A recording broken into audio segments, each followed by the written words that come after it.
Hi, everyone. I am so grateful that you are able to tune in and learn a little bit more. Today's mental health moment, brought to you by Makenzie Jordan, LPC, is going to be about a subject that is very important to us as we move forward, especially as we look into what is coming into the future, but also how we are to do our ministry as best we can, especially after our April and May general conference. And some of us have not really had the time to really focus and factor in how to do that in the best way possible with the best practices. So Makenzie will be leading us in that. So here it is, Makenzie. Thanks, Christine. Okay. You can see it. Okay, awesome. All right, everyone. As Christine said, again, my name is Makenzie Jordan. I'm a licensed professional counselor. And today I'm going to be talking about the LGBTQIA2S plus community, particularly amongst youth, so ages 18 and younger.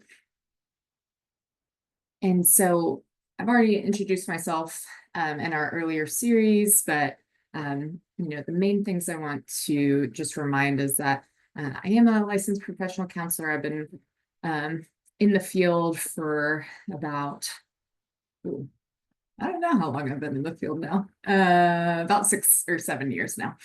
And, I have spent time in psychiatric hospitals, nonprofit settings, and have generally worked with children and adolescents throughout that time. Currently, I work for a local hospital and I help get free counseling services to school districts, as well as do some work on the side in private practice with young adults, particularly those who are struggling with trauma. And so the information that I'm presenting today, it's all just going to be information that I have brought to the table. I'm not representing any of the places that I work, just local LPC trying to provide information. And so just a warning, I wanted to give a quick caveat. We will be talking about the LGBTQ plus community today. You heard me say an acronym a second ago that was pretty lengthy, and so you'll hear me shorten that acronym to LGBTQ plus throughout our time. And that's not because I don't want to include everyone in that community. It's just for time's sake, I'm going to condense it, but we'll break down that acronym in a minute. But more importantly, I just want to invite you today, whoever is listening, just really have curiosity. I really just ask for everyone to take a stance of curiosity and really wanting to hear a lot about statistics, particularly when it comes to youth in this community. And really why I want to bring so many statistics to the forefront is I want to give an outline as to why it's so important for us to care well for this community. And so no matter what your stance is on anything regarding this community, just ask that you have a stance and posture of curiosity today and really just be open to learning, especially when we look at the science and research when it comes to this community.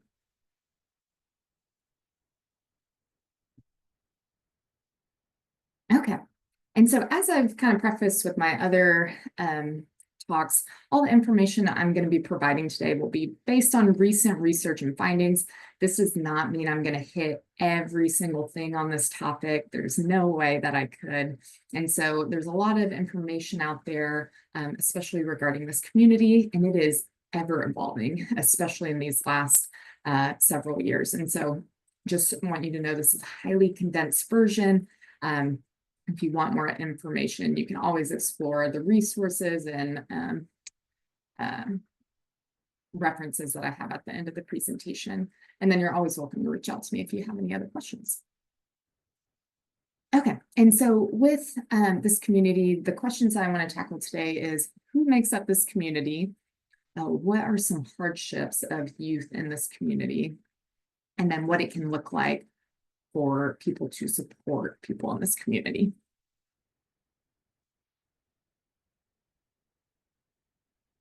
Okay, so you heard me say it a minute ago.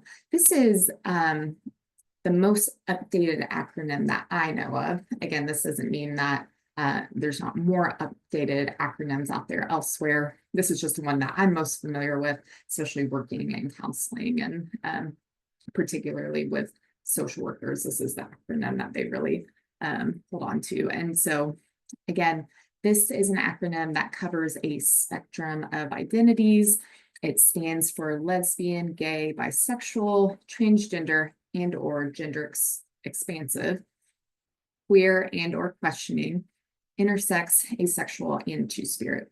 And I'm going to explain all of those terms to you in just a minute. And so, the other thing I want to point out is that plus sign, that is for those who consider themselves a part of this community, but may not specifically identify with some of these identities or labels. And so that's really just a way of trying to include anyone who feels like this community is something that they are a part of. And so before we get into all the statistics and whatnot, I just want to break down what those acronyms and identities are, just so you have some sort of foundation, especially if someone is to share with you, maybe they're coming out, and putting a label on how they identify. Just want to be able to give you a base foundation of what that may mean. Lesbian, so that's going to be a woman who is emotionally, romantically, or sexually attracted to other women. Again, other women who identify as women. Gay, a person who is emotionally, romantically, or sexually attracted to members of the same gender. Traditionally, people think of only men identifying with this label, but men, women, non-binary people may use this term to describe themselves.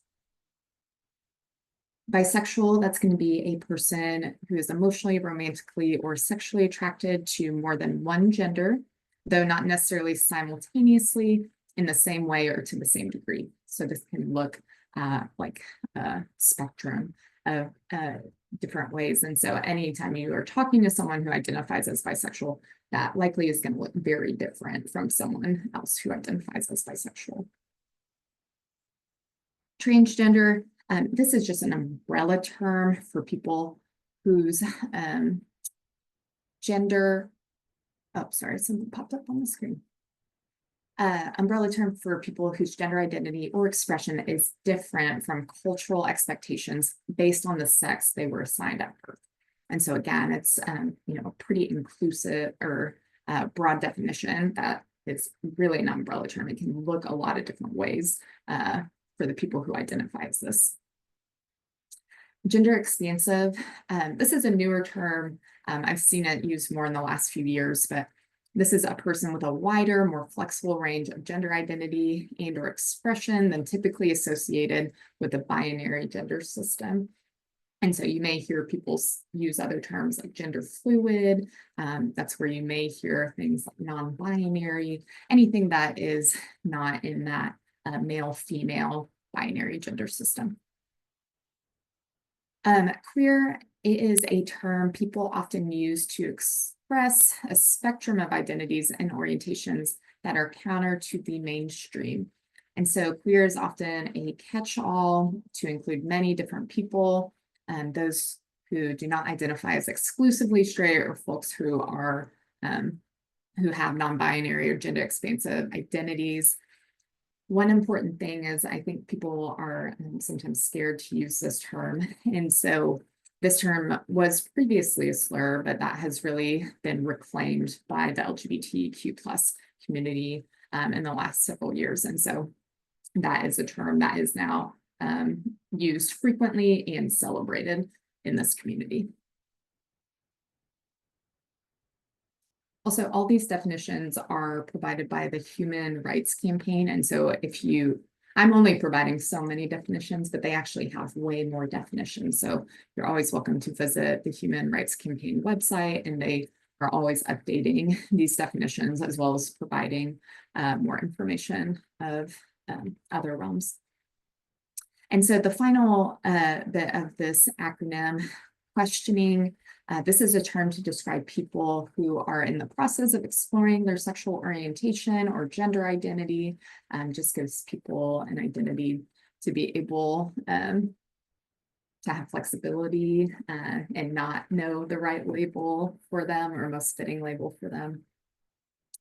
Intersex, this is going to be people who are born with a variety of differences in their sex traits and reproductive anatomy. There is a wide variety of differences among intersex variations. And so this can include differences in genitalia, chromosomes, gonads, internal sex organs, hormone production, hormone response, and or secondary sex traits. And so this one is, I don't think, talked about as much, especially since generally this is happening at birth is when people are or parents are finding out that their child is intersex. And so this one is much more talked about in the medical community. I wouldn't say it's necessarily talked about in a ton of other places. Asexual, this refers to a complete or partial lack of sexual attraction or lack of interest in sexual activity with others. Again, this can look really different from person to person that identify as asexual. Again, if someone comes to you with a label, really asking them, what that label means for them, just so you can get an idea, because someone who identifies as asexual may look different from the next person who identifies similarly. And then lastly, this definition is not from Human Rights Campaign, but this is from the Federal Health Program for American Indians and Alaskan Natives. And so Two-Spirit is a term that is traditionally used in Native American culture. And so Two-Spirit people were male, female, and sometimes intersexed individuals who combined activities of both men and women with traits unique to their statuses as Two-Spirit people. And so in most tribes, they were considered neither men nor women, and they occupied a really distinct alternative gender status in their tribes. And so you can do a lot more research on this. We really want to include this unique experience of the Native American people into the LGBTQ plus community. And so this is, again, just a simple definition, but there's so much more to Two-Spirit than just the definition that I'm giving today. So feel free to look more into that if you are interested in learning more. Okay, now that we have, just kind of the basic foundation of what this acronym stands for and all these different identities that fall under this acronym, I really want to outline, hardships that the LGBTQ plus youth community face through statistics. And so a lot of the information I'm going to share with you today, again, is going to come from the Human Rights Campaign. And so why that is back in 2022, they had nearly 13,000 LGBTQ plus youth. So I think it was ages 13 to 18 participate in the study. And so it was youth from all 50 states, and they were reporting on their health, their well-being, and experiences across all different aspects of their daily life. And so this formed this 2023 LGBTQ youth report. And so a lot of our information is going to come from there.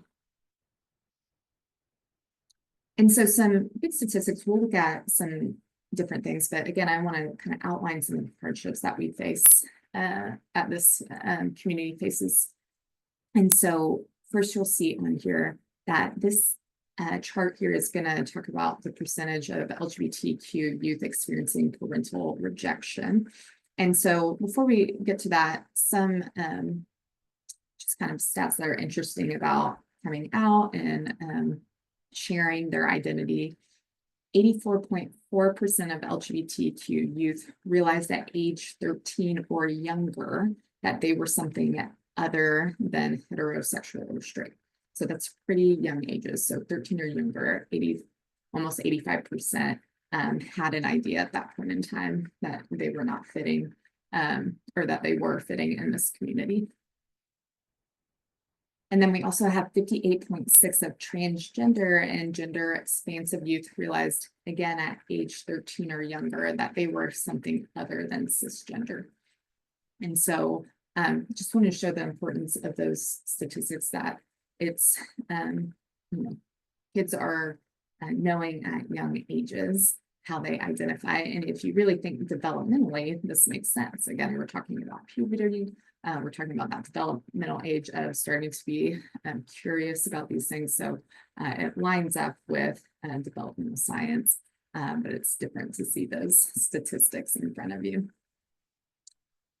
And so kids are, coming out at age 13 or younger, or at least knowing that their identity is fitting in this community at those ages. And yet 57.4 reported at least one negative or rejecting experience with a parent. And so even though they may be exploring these identities or starting to think that they may have a different identity than heterosexual or cisgender, they are experiencing these rejections with parents, and so they may not be sharing more past that experience. And what you'll see over here in this chart to the right is these different experiences with parental rejection. We're seeing that at least around 37% experiencing kind of taunting or mocking from a parent. 43.6% experience speaking negatively, parents speaking negatively about being LGBTQ+. 45% are making the individual feel bad for being a part of this community. And then again, we have that there's at least one negative or rejecting experience in 57% of LGBTQ youth.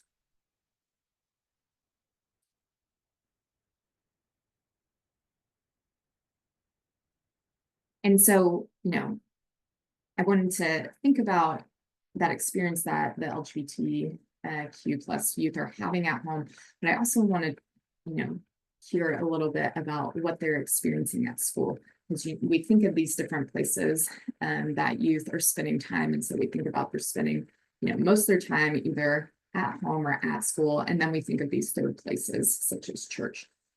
And so for this slide, I really want to focus on that school setting and what that may look like. And so we have 46% of youth in this community are reporting feeling unsafe in at least one school setting. 62.6% of youth in this community have been teased, bullied, or treated badly at school for at least one reason in the year prior. 56.9% of youth have been verbally or physically harassed at least once in the prior 30 days of doing this survey at school. And then only 22.4% of LGBTQ plus youth have ever told a teacher or staff member about bullying encountered at school because of being a part of this community. So we're seeing pretty high numbers of feeling unsafe in that setting, on top of this community really not reporting these incidents of being bullied or mocked.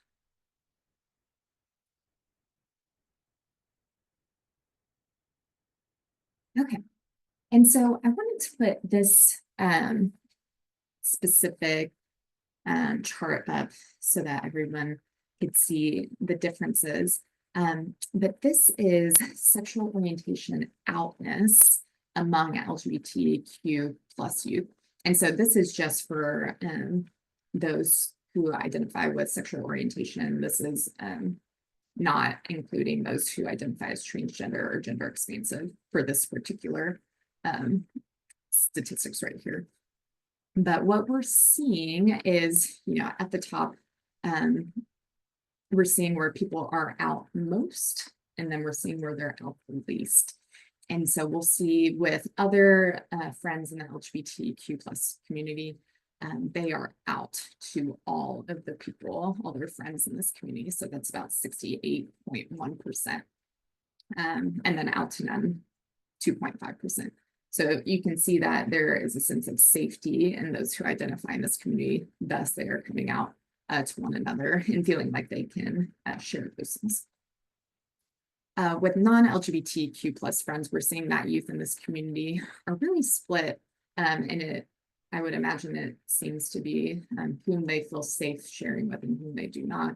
And so with that specific group, we see that they're only out to some 62.1%. And then we have classmates, we have therapists. Again, with therapists and mental health providers, it's kind of split across the board that they're either not out at all to the therapist or mental health provider, out to some of them, or out to everyone. Teachers and adults, that's going to be pretty split. Again, out to all is only 8%. So really harboring this information and keeping it private, with only being out to some about 47% of teachers and adults. Again, as we go down, we'll see out to none is expanding. And so with doctors or healthcare providers, this is not being shared as much. They're out to none of their doctors, 64% of the time. Athletic coaches, they're not out to their athletic coaches about 82% of the time. And then this last stat was one that I just want to share, especially because of the work that you all do. We all know that there's a history with this community and religious communities. And so that is still prevalent, even though there has been a lot of changes in these last several years. And so with religious communities, LGBTQ plus youth are out to no one in religious communities, 82%, which is pretty astounding. And so that's just some stats that I wanted to keep in mind, especially trying to make spaces safe for this community, knowing that the odds are against them when it comes to religious communities, sports communities, working with healthcare providers.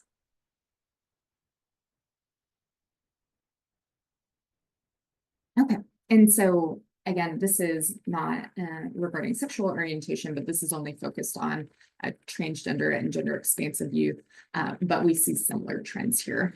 But what we see is we actually see higher numbers than we do. And so again, going all the way down to the bottom to religious community, this is 86% of those who identify as transgender and gender expansive are out to no one in their religious community. So just food for thought when it comes to this community.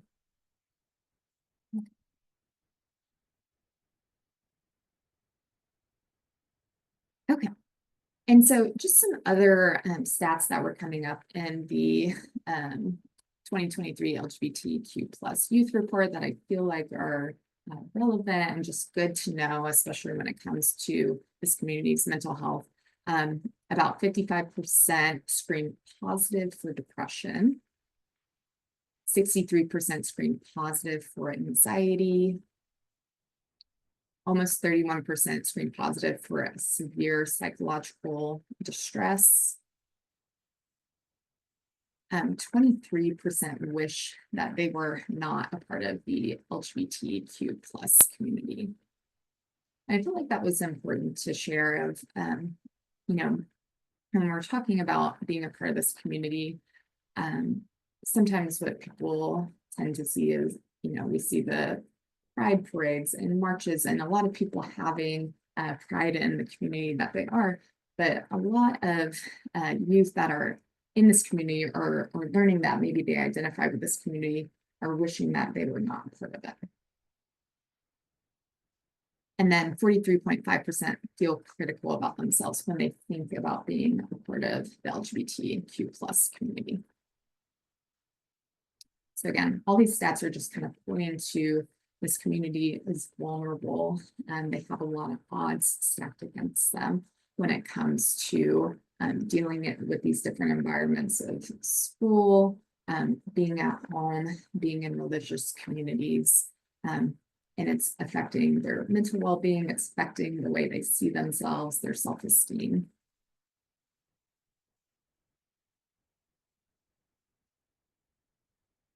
Okay. And so, again, just approaching this with curiosity, I just want to bring some light to recent legislation. Again, solely, I just want to show the numbers because um, I think the numbers can speak more than anything else. And so in 2023, there was over 525 state bills introduced that appeared to attack the LGBTQ plus community. And over 220 of those were targeted towards the transgender community. And so I just think those are astounding numbers for legislation. In 2023, there was also more than 70 anti-LGBTQ plus bills that were signed into law. And so now moving forward, being in 2024 and going into 2025, the Human Rights Campaign, that's what HRC stands for, is tracking more than 750 pieces of potentially LGBTQ plus related legislation and introduced or pending in the 2024 state legislation sessions. And so again, these numbers are pretty astounding, especially when we think of all that is going on in our country right now. We're seeing hundreds of legislation bills going into effect with intent to impact this community in particular. And just interestingly, this picture, I think it was from I can't remember, Austin Monthly Magazine, I believe. So this was a picture that was taken that I used from them. Okay. And so, why I talk about legislation is I just want to bring to light some recent, particular recent statistic that, again, was pretty astounding. Whenever I saw it, I just felt like it was worth sharing. When we think about these changes in legislation, a lot of times we're also thinking about the political climate and changes to the Oval Office. And so Trevor Project is a organization that is supportive of the LGBTQ plus communities, and they are known for their crisis hotline, particularly for LGBTQ plus people. And so the overall volume increase that they had for their crisis calls was nearly 700% on November 6th this year. Compared to weeks prior. And so I think that just speaks, again, those stats just speak to the climate in our country and politics, but also particularly with this community and how they feel safe in who they are. And so, yeah, 700% increase in crisis calls on November 6th this year. And then lastly, this is a stat that I think I had shared in a previous lecture of mine, but the youth suicide current trends had different statistics, and this one is incredibly prominent. This is from 2023. 41% of LGBTQ plus ages 13 to 24 seriously considered attempting suicide in 2023. And so, yeah, again, all of these stats are just sharing and really getting a peek into what it is like to be a part of this community.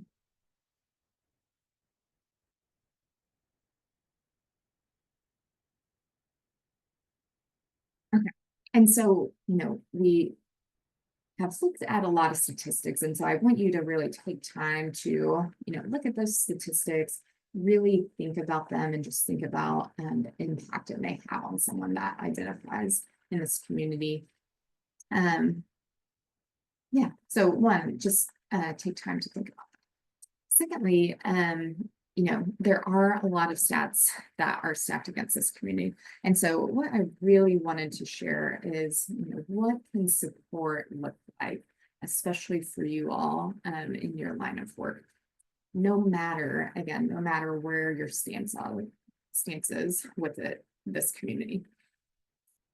And so I have some different kind of tips that I think could be helpful. And some of them are going to be, internal factors for you to, manage and monitor. And then others will be, external things that you can do for those who are in this community. And so first I want to start with, I want you to be mindful of dealing with your own feelings. And so, especially if you're working with youth, again, we're talking about this developmental time of really exploring who they are, exploring their identity, not only with sexual orientation or gender, just exploring who they are in general. You may see different youth come out in your time of working with them. And so really, I want you to know that it's okay to feel confused and it's okay to feel uncomfortable. This is a normal experience, but it's important to remember that this individual who may come out to you or share their identity with you is searching for some kind of support and acceptance. And so what I would really, encourage is before you begin to ask questions, to settle your own uncertainty about the situation, really make the other person feel safe in sharing this information with you. And if you don't feel like you can respond in a way that is safe, then that's when I would really encourage you, go take time to work through that on your own. And so that's when I would recommend, talking with other loved ones or people who are safe to you, talking with a mental health professional. Really take time to work on your own feelings fully and honestly so that you can reach a place of being able to better care for individuals in this community. Secondly, I want you to be reassuring. If you are to work with someone in this community, again, whether they are coming out to you or just in general sharing their identity with you, really explain to them that revealing their sexual orientation or gender identity has not changed how you feel about them. Remind them that you still care for them and you respect them. Or you could even keep it as simple as saying, thank you for being honest, or I appreciate your trust. Small things like that, just to be able to provide that reassurance and provide that safe place for that person.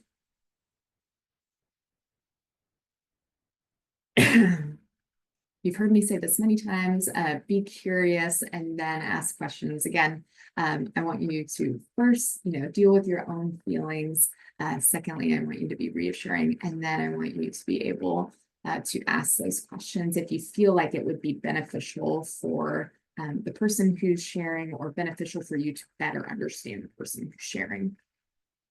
And so questions, I want to pose some different questions that you could share. This is not an all-inclusive list. I'm sure you can come up with many other questions, but questions that could be good to ask someone that's sharing this with you is, what was it like growing up for you? How did you know it was the right time to share this with me or to share this with other people? What has the coming out process been like for you? Just as simple as, how are you holding up?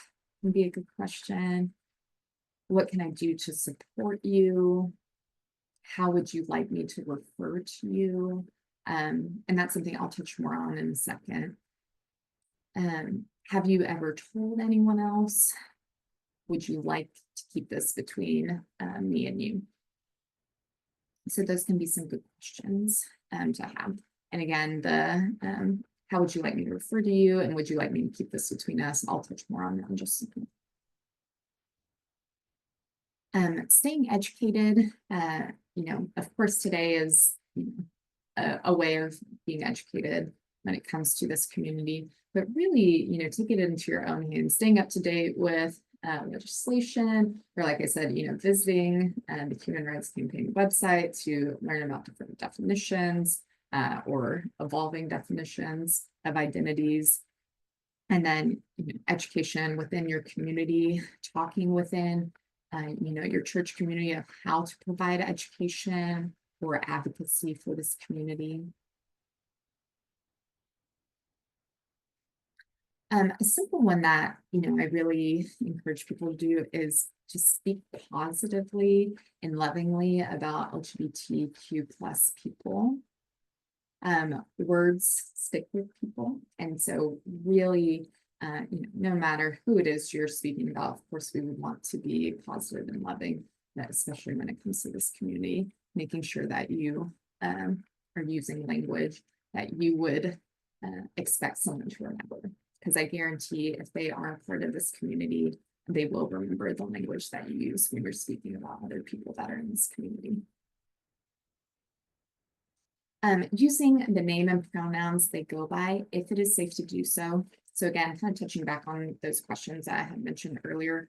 As someone who works with youth, this can be tricky. This can be tricky, especially when we are working with parents and we're working with parents intimately, who want to know their child, or maybe may not be ready to hear this kind of information about their child. And so using the name and pronouns they go by, if it's safe to do so. Now, what I encourage with that is really talking with them about, again, what it is that they do like to go by. And then secondly, what does that look like for them in their daily life? What does that look like at home? What does that look like at school? Who in their life knows these things or feels safe being able to share these things with? Who are they not feeling safe to share these things with? And so really it's going to be up to you what this looks like, especially if you're working with a dynamic where maybe a child is sharing information with you, but is not yet ready to share with, family members. That can be a really delicate place to be. It can be traumatizing for someone in this community to be outed. And so when we say outed, that means sharing this person's identity with others without their consent or before they're ready. And so again, it can be a fine line to walk. Sometimes what I talk to minors about is, I want you to feel safe when we are working together, and feeling safe may mean thinking about what's in your best interest, especially when we step out of this room. And so if using your preferred pronouns outside this room, it's actually going to put you in more danger. You may want to wait on doing that. And so there's different ways to have that conversation.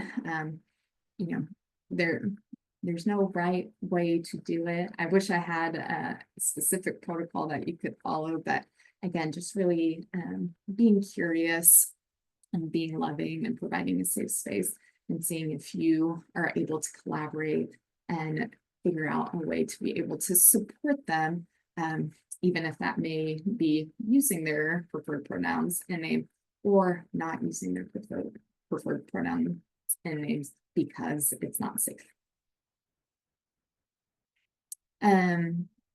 Addressing any bullying and providing check-ins to LGBTQ plus youth regarding bullying, that can be really important. And so again, as I mentioned with the school setting, bullying is happening, and we're seeing statistics that back that up. And we're seeing low statistics on reporting this bullying.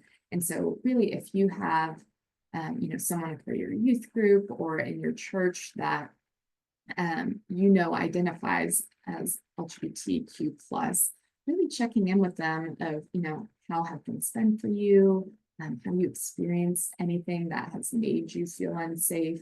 And really trying to tackle that head on, not waiting for them to come to you, because what we're seeing is statistically they're not going to share if any bullying is happening. So being proactive in that.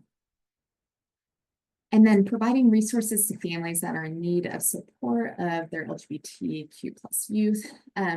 This is not only a journey for the person who identifies as part of the LGBTQ plus community. This is going to be a journey for the family and those that are close to that person. And that is normal, and that is okay. Everyone's journey is going to look different. And so really being able to provide families different resources I'll go over a couple in a minute. But yeah, we see all different types of reactions to, family members sharing this information. And so we really just want to be able to honor everyone's experience of it. And again, everyone being able to deal with their own feelings regarding it and still being able to support or love that person that is coming out or sharing their identity. And then lastly, I put this on here. I don't know what it will look like for you. And so I put this on here because it can be helpful. It's not me saying it has to be this way. This is just something food for thought for you. LGBTQ plus affirming symbols to make spaces safe. And so you will be surprised at what people notice when they are in this community. As small as a little rainbow or, rainbow colors, a small flag, anything like that can really let someone know that's part of this community that this is a safe space. I can tell you that when I have, passed churches or been on church websites, if I don't see some sort of symbol or, clear language about this, I am fearful to go into that church. And so that's not a unique experience to me. That's an experience that many people in this community face. So if there are ways for you to have that kind of symbols or flags or anything, it does make a difference to those who are in this community.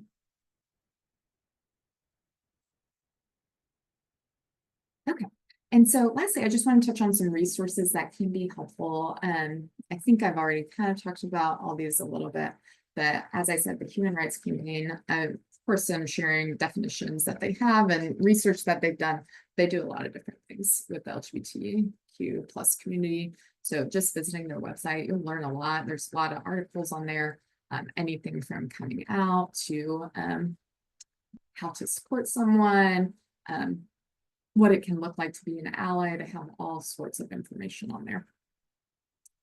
Trevor Project, again, they are an awesome resource and they are so important to this community because they do have the crisis hotline that is particularly for LGBTQ plus youth. And so that's going to just be an important resource in general that you can provide to families or to individuals. PFLAG, that's going to be for parents. That's going to be a supportive community of parents that have children that identify as the LGBTQ plus. And so you can provide that information to parents if they have someone in their family coming out. Family Acceptance Project. That is the one that I have the picture over to the right where it says Youth and Family Resources. I really like, I like all these resources, but I feel like they have a really comprehensive list of resources. So the Family Acceptance Project, that is one that I definitely think is worth visiting. As you can see over to the right, they have culture-based resources, evidence-based resources, faith-based resources, and then national resources. So they have a lot of different resources. Yeah, it's worth exploring. So if you get time, all of these resources are awesome. Family Acceptance Project has a lot of great stuff. And then lastly, GLAAD is really active in sharing LGBTQ plus stories, as well as providing spotlights for this community to be able to be seen in positive light. So that is a good resource that you can also look into. Okay, so for today, we talked about who makes up this community. We answered, what the acronym stands for, and then what are some definitions of identities. We talked about what are some hardships of the youth in this community, and so we reviewed certain statistics regarding the LGBTQ plus youth community. And then lastly, we talked about what can it look like to support people in this community, and so we talked about combination of internal and external efforts to care well for this community. And so if you have questions, email me. I'll put my email up in a second. I'll always be glad to respond or have a conversation. These are my references. And then lastly, here's my email. If you, one, have questions, would like to chat more, or if you need additional support for you, please reach out to me at my email. Thanks so much. Thank you, Mackenzie. I really appreciated that. Just one question. What is the one thing that we can do in youth ministry that would be the best thing that we can do at this time and in this moment? I know Oh, that's a can of worms. yeah. Um, yeah, I think the best thing that you can do is have conversations with one another. I think, yeah, I think this can be a really divisive topic. And so, part of what I was sharing today is I would hope that statistics would help people come together rather than divide. And so I would just really, encourage, honest conversation about this. And again, providing a safe space amongst each other of what can we do together to care well for this community. And if I'm not feeling like I can do that well right now, what is it that I need to do individually to care well, to learn, grow, and be able to care well for this community? Because this community will not go away anytime soon. And so, yeah, I just encourage y'all to all have conversations together. Well, thank you so much. And for those that are watching that want to have conversations, there are communities that are existing in our ministry right now that you can plug into. They are primarily by Zoom, but just feel free to reach out to me if you want, and also reach out to Mackenzie for any questions because she is the professional in this case. We are simply gleaning her intelligence and her expertise, and we are grateful for that. Thank you so much, Mackenzie. No problem. Thanks.